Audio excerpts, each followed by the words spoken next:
Louis brown की पैदाइश से एक रेवोल्यूशन आ गया दुनिया में। ये आया तो 1978 में, लेकिन इससे पहले कई डेकेड इसके ऊपर रिसर्च होती रही। शादी से पहले अपना सीमन एनालिसिस करवा ले, बच्ची के वालिदैन को चाहिए कि उसका एक अल्ट्रासाउंड करवा लें। We find other options. Directly हम IVF के ऊपर नहीं जाते। It is safe. सिर्फ हस्बैंड और वाइफ के जो जर्म्स हैं वो इस्तेमाल किए जाते हैं। आज पाकिस्तान समेत दुनिया भर में IVF का आलमी दिन मनाया जा रहा है। ये दिन मनाने का मकसद इन जदीद साइंसी तरीकों की अहमियत को उजागर करना है, जिन्होंने बेशुमार बे औलाद जोड़ों को वालिदैन बनने का ख्वाब पूरा करने में मदद दी। इस साल आलमी दिन का मौजू है उम्मीद का जश्न। साइंस की पेशरफ्त रखा गया है, जो ना सिर्फ साइंस की कामयाबियों का एतराफ़ है, बल्कि इनके जज्बात की अक्कासी भी है, जो हर उस जोड़े के दिल में जन्म लेती हैं जो बरसों की कोशिश कर रहे हैं कि वो वालिदैन बन जाएं।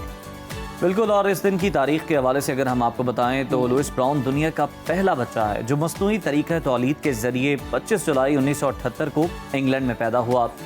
एम्ब्रियोलॉजिस्ट डॉक्टर रॉबर्ट एडवर्ड्स ने लुइस ब्राउन की मां के एग को लेबॉर्ट्री में बाप के स्पर्म से मिलाकर एम्ब्रियो तैयार किया, जो कामयाब जदीद तौलीदी साइंस की बुनियाद बना। आगे चलकर लुइस ब्राउन की आमद ने तौलीदी साइंस में एक इनकलाबी बाब रकम किया और लाखों बे औलाद जोड़ों के लिए उम्मीद की नई राहें खोल दी।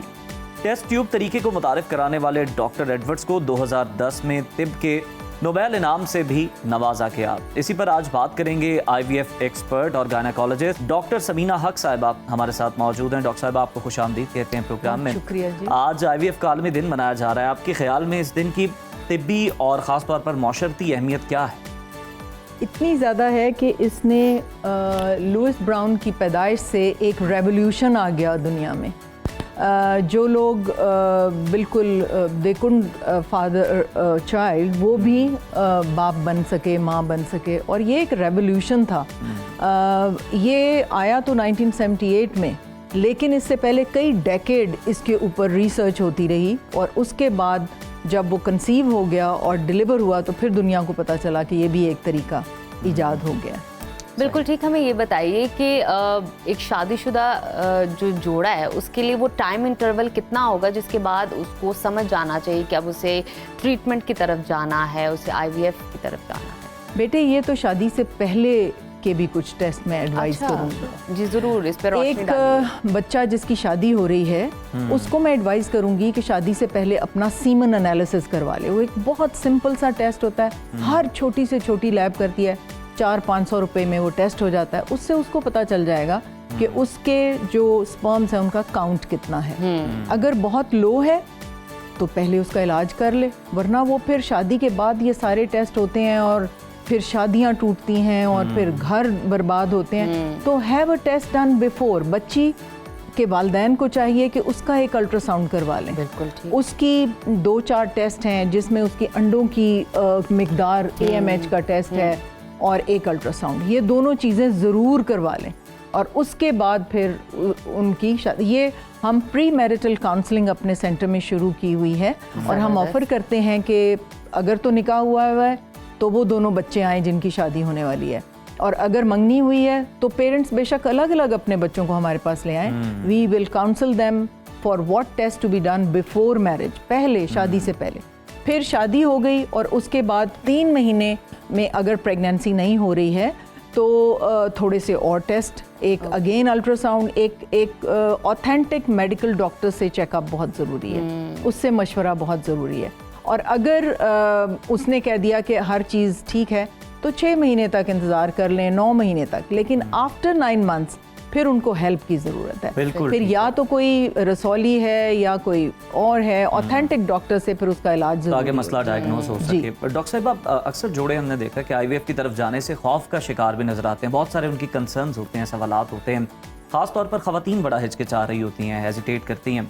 ये बताइएगा ये तरीका कितना महफूज है, और क्या हर बे औलाद जोड़े के लिए ये रिकमेंडेड है, या फिर मुख्तलिफ केसेस में आप डिफरेंट इलाज जो है वो ही तजवीज़ करते हैं? आपने बहुत सारे क्वेश्चंस एक ही जुमले में कर दिए। आप दीजिए जवाब। देखिए, माहिर जब सामने हो तो फिर ज़्यादा से ज़्यादा इंफॉर्मेशन निकालने की कोशिश बहुत अच्छा किया, पूछा है ये, क्योंकि और तरीका इलाज मौजूद होता है, लेकिन वो आके कहते हैं डॉक्टर साहब हमारा टेस्ट ट्यूब बेबी कर दें। तो मैं उनसे कहती हूँ कि बेटे आपको ज़रूरत नहीं है। पैसे मेरी जेब में जाने हैं, लेकिन मैं एज एन IVF एक्सपर्ट आपको कह रही हूँ कि मैं आपको ठीक कर देती हूँ, यू विल गेट प्रेग्नेंट। तो वो हमारे सेंटर की जो बेसिक मोटो है या हमारा असूल है वो ये है कि we find other options. Directly हम IVF के ऊपर नहीं जाते। अगर बच्ची यंग है, अगर लेट हो रहा है, वो 35 साल क्रॉस कर चुकी है, फिर तो हमें देखना पड़ता है कि हम जल्दी में आए, क्योंकि बच्ची के अंडे भी ख़त्म हो रहे हैं, उनकी क्वालिटी भी ख़राब हो रही है। तो इसलिए हम ये तरीका इलाज जो आपने कहा, इट इज़ सेफ़। और हिचकिचाते, मेन वजह हिचकिचाने की ये है कि अभी तक हम अपनी पब्लिक को एजुकेट नहीं कर सके कि ये कहीं से किसी का स्पर्म नहीं होता, ना किसी का एग होता है। ये मियाँ बीवी के जरसूमे, हस्बैंड के जो स्पर्म्स हैं और वाइफ के जो एग्स हैं, हम सिर्फ वो इस्तेमाल करते हैं क्योंकि पाकिस्तान में हमारी शरीयत हमें इजाज़त नहीं देती कि डोनेटेड एग या डोनेटेड स्पर्म्स हों। तो ये हम सारे सेंटर्स जितने भी पाकिस्तान में हैं वो इस बात को श्योर करते हैं कि सिर्फ हस्बैंड और वाइफ के जो जर्म्स हैं वो इस्तेमाल किए जाते हैं। अच्छा, कॉम्प्लिकेशंस के बारे में काफ़ी बातें हैं IVF के हवाले से, ख़दशात बहुत सारे हैं, ज़रा उस पर भी रोशनी डालिए। कॉम्प्लिकेशन बेटे कोई लॉन्ग लास्टिंग नहीं होती।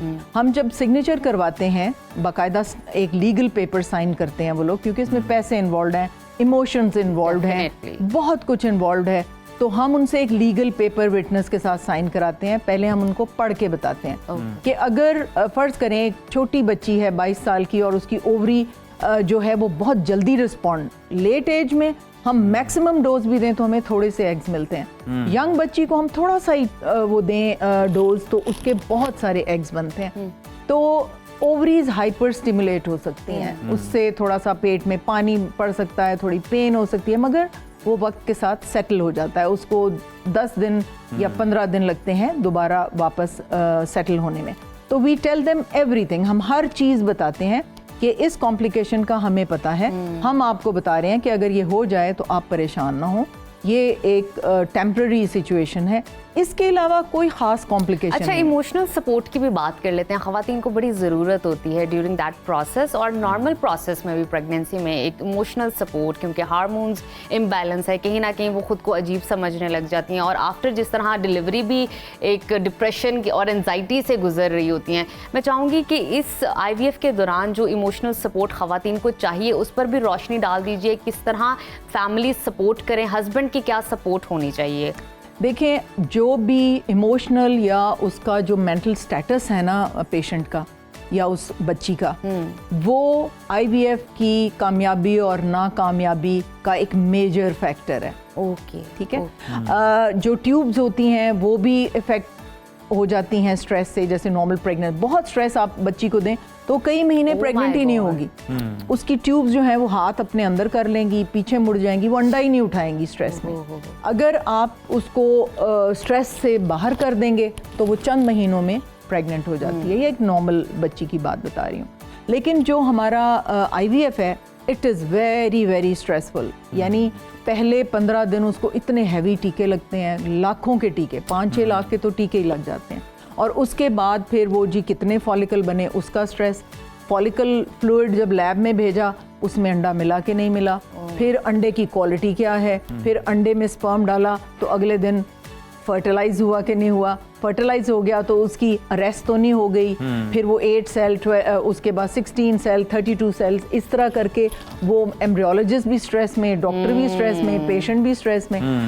अब आप देखें अल्लाह सुब्हानु ताला ने कैसे खामोशी से अंदर सब कुछ हो रहा होता है। हाँ। तो हमारी लैब में हमारे अंडे रोशनी पसंद नहीं करते, शोर पसंद नहीं करते, और जो है कोई भी, बहुत से लोग हम लैब में नहीं रख सकते। So we switch off lights, खामोश हम करते हैं, खामोशी से सारा काम करते हैं। तो ये एक अमेजिंग अल्लाह सुब्हानु ताला ने, हम वो मिमिक करते हैं ना, हम उस ऐसा माहौल उनको देते हैं लैब में, ऑर्गेनिक। एग्जैक्टली वही फ्लूइड्स जो माँ के पेट में है, वही उतनी ही परसेंटेज गैसेस की जो, तो ये एक बहुत हाईली रिफाइंड तरीका इलाज है। फिर IVF की और भी किस्में हैं, जैसे अंडा जो ह्यूमंस का है, आप हैरान होंगी को एक नुक्ते के बराबर है, जो नेकेड आई से नज़र नहीं आता, ठीक है, और उसका साइज छोटा बड़ा नहीं होता। वो फॉलिकुलर फ्लूइड है जिसमें वो तैर रहा है, वो बड़ा होता है, फटता है, एग रिलीज होता है। अब एग को अगर हम माइक्रोस्कोप के नीचे देखें तो उसके ऊपर एक शेल होता है, जैसे मुर्गी के अंडे का शेल होता है ना, वो माइक्रोस्कोपिक एग के बाहर भी उसको हम जोना पेल्यूसिडा कहते हैं। तो कईयों का बड़ा थिक जोना होता है और लोग कहते हैं जी हर चीज़ ठीक है, पता नहीं प्रेगनेंसी क्यों आप नहीं हो रही। इतनी ज्यादा इन्फॉर्मेशन हमें दे रही हैं और फुल ऑफ नॉलेजेबल बात कर रही हैं कि मेरा Awareness मन भी नहीं हमारी कर रहा कि audience आपको बहुत मैं मिल रही है। रोकूं, लेकिन थोड़ा सा टाइम की किल्लत है, इसलिए तो दोबारा इक्सी मदू जो है, करूंगी, इसी बेटे, टॉपिक पे हम बात बस करेंगे। सिर्फ मैं इक्सी बताना चाहती हूँ कि इक्सी का मतलब ये है कि हम उसको पियर्स करके स्पर्म को अंदर छोड़ के आते हैं। तो ये एक रिफाइंड और जब इतनी मेहनत के बाद और इतनी इन्वेस्टमेंट के बाद इमोशनल सपोर्ट ना मिले Support ना खातून मिले। को, तो आपका मामला फिर बिगड़ सकता है।